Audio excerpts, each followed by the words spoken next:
लेकिन कहानियां अगर रोमांचक हो, बात ही कुछ और होती है। ऐसी ही कहानी एक रहस्यमय जगह की है, जहां संजीवनी के पहाड़ों के बीच अमृत की नदियां बहती थी। इस जगह पर कदम रखने से ही शरीर के सारे कष्ट समाप्त हो जाते थे। ये जगह जितनी खूबसूरत थी, उतनी ही रहस्यों से भरी थी। यहाँ इंसानों का कोई अस्तित्व नहीं था। दरअसल रहस्यमय दुनिया पहुंचने के लिए जानवरों से भरा हुआ खूंखार जंगल पार करना पड़ेगा, जो कि इंसानों के लिए असंभव है। वक्त प्राचीन काल का था, इसलिए तकनीक का अभाव सबसे बड़ी समस्या थी। रहस्यमय दुनिया में जाने के लिए पहले भी कई लोग प्रयास कर चुके थे, लेकिन वह आधे रास्ते से आगे कभी नहीं जा पाए। रहस्यमय दुनिया के सबसे निकट एक गांव था, जहां विशाल नाम का घुड़सवार रहता था। उसके पिता की मृत्यु हो चुकी थी, तभी से वह अपने घर की जिम्मेदारी संभाल रहा था।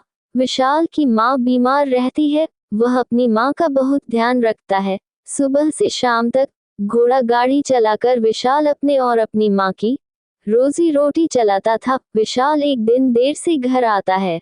विशाल की माँ, जो कि काफी देर से उसका इंतजार कर रही होती है, उसके आते ही उससे पूछती है, बेटा तुम सारा दिन कहाँ थे? विशाल थोड़ा परेशान होता है। वह अपनी माँ से कहता है, आज कोई भी आमदनी नहीं हुई माँ, मैं काफी समय तक सवारी का इंतजार करता रहा, इसलिए आने में देर हो गई। विशाल की माँ उसे खाना खाने के लिए कहती है। विशाल भी हाथ पैर धोकर खाना खाना बैठ जाता है, लेकिन जैसे ही विशाल की माँ खाना परोसती है, उसे चक्कर आ जाता है और वह खाने के साथ वहीं गिर जाती है। अपनी माँ को बेसुध होता देख विशाल घबरा जाता है। वह अपनी माँ को तेजी से आवाज लगाने लगता है, तुरंत उनके चेहरे में पानी डालता है और उन्हें उठाने की कोशिश करता है, लेकिन जब वह कोई प्रतिक्रिया नहीं देती तो विशाल अपनी माँ को गोद में उठाकर घर के बाहर ले आता है। घर के बाहर ही सड़क के किनारे वह रिक्शा के लिए आवाज लगाने लगता है। तभी एक साइकिल रिक्शा वाला आता है। विशाल रिक्शा लेकर हॉस्पिटल पहुंच जाता है। हॉस्पिटल में विशाल की मां का इलाज आपातकालीन अवस्था में किया जाता है। सारे परीक्षण करने के बाद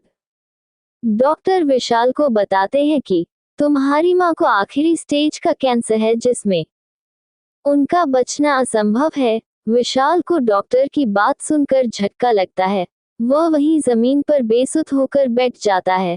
विशाल अपने पिता को पहले ही खो चुका था, लेकिन मां को खोने के डर से वह कांपने लगता है। विशाल अपनी मां के पास जाता है, लेकिन उनसे यह बात छुपा लेता है कि उन्हें कैंसर है। आखिरी वक्त वह अपनी मां के साथ अपने ही घर में रहना चाहता है। विशाल की मां उससे पूछती है, बेटा मुझे क्या हुआ है? लेकिन वह कहता है, माँ तुम बिल्कुल ठीक हो, बस तुम्हें थोड़ा सा अपनी तबीयत का ध्यान रखना पड़ेगा।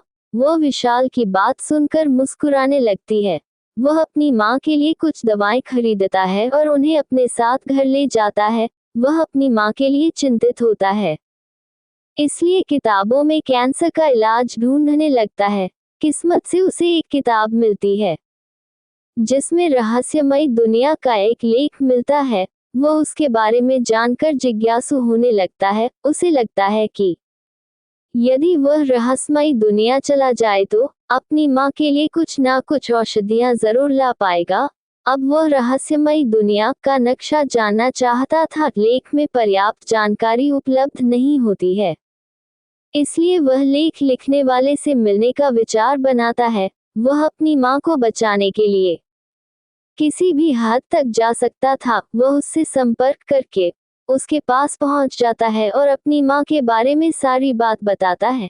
जैसे ही उस व्यक्ति को विशाल की माँ की बीमारी का पता चलता है तो वह उसकी मदद करने के लिए मान जाता है। वह कुछ ही मिनट के अंदर कागज पर विशाल को आधे रास्ते का नक्शा बनाकर दे देता है। विशाल को आधा रास्ता तो पता चल चुका था, लेकिन उसके आगे कैसे बढ़ाना है वह नहीं जानता। फिर भी अपनी माँ के लिए मौत की रास्ते में सफर शुरू कर देता है। विशाल अपने घोड़े के साथ जंगल का रास्ता चुनता है।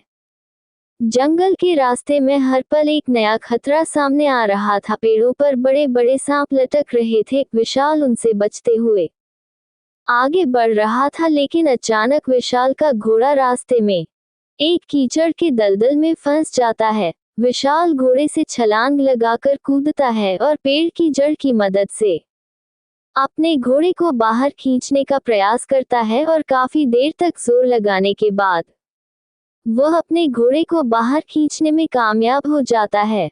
लेकिन घोड़े की हालात बदतर हो जाती है और वह आगे चलने योग्य नहीं रहता। विशाल का सफर अभी लंबा है, लेकिन यदि उसका घोड़ा साथ नहीं होगा तो उसके सफर की मुश्किलें और बढ़ सकती थी। इसलिए वह अपने घोड़े के साथ कुछ घंटे आराम करता है और जैसे ही घोड़े की हालत चलने लायक होती है तो विशाल दोबारा अपना सफर प्रारंभ कर देता है। अब विशाल के घोड़े की गति पहले की तुलना में कम हो चुकी थी, इसलिए वह धीरे धीरे चल रहा था। कुछ दूर पहुंचते ही रास्ते में एक बहुत बड़ा पेड़ गिरा होता है। पेड़ की ऊंचाई देखकर विशाल का घोड़ा वहीं रुक जाता है। विशाल आगे बढ़ने के लिए अपना रास्ता बदल देता है और जैसे ही वह रास्ता बदल कर थोड़ा आगे पहुंचता है, उसे एक गुफा दिखाई देती है। वह अपने घोड़े को बाहर बांधकर गुफा के अंदर प्रवेश कर जाता है। गुफा के चारों तरफ चमगादड़ उल्टे लटके हुए थे। विशाल के अंदर घुसते ही चमगादड़ हवा में उड़ने लगते हैं। विशाल हिम्मत करते हुए आगे बढ़ रहा होता है।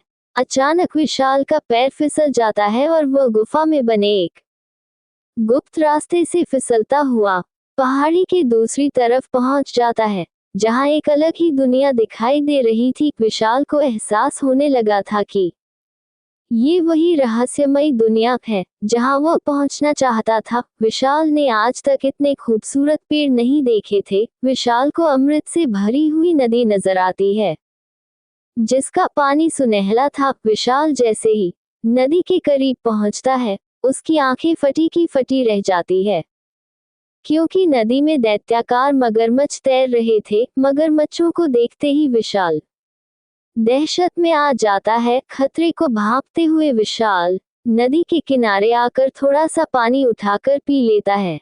जैसे ही विशाल अमृत पानी पीता है, वह ओजस्वी हो जाता है, मानो उसके अंदर ब्रह्मांड की सारी शक्ति समा गई हो। विशाल बदल चुका था और अब उसके अंदर आत्मविश्वास आ चुका था। अमृत जल लेकर विशाल अपने घोड़े के पास आता है और थोड़ा सा अमृत जल घोड़े के मुंह में भी डाल देता है। अमृत जल दिव्य शक्तियों से भरा हुआ है, जिसकी एक बूंद मात्र से ही घोड़ा फुर्तीला हो जाता है और उछलने लगता है। विशाल अपने घोड़े पर बैठकर जंगल के बाहर निकलने का रास्ता ढूंढने लगता है, लेकिन अब विशाल को हर बात का आभास पहले से हो रहा था। उसकी सारी इंद्रियां जाग चुकी थी। विशाल को जितना समय जाने में लगा था, उससे आधे समय में ही वह जंगल से बाहर आ जाता है। 72 घंटों के सफर के बाद विशाल अपनी माँ के पास पहुंच जाता है और उन्हें अमृत जल पिला देता है। अमृत जल के असर से विशाल की माँ तंदुरुस्त हो जाती है। अपनी माँ की तबीयत अच्छी होते देख विशाल की आंखों में आंसू आ जाते हैं, लेकिन ये खुशी के आंसू होते हैं। विशाल ने अपनी माँ को अभयदान दे दिया था। ये बेटे का अपनी माँ के लिए सच्चा संघर्ष था। इसी के साथ यह रहस्यमयी दुनिया की कहानी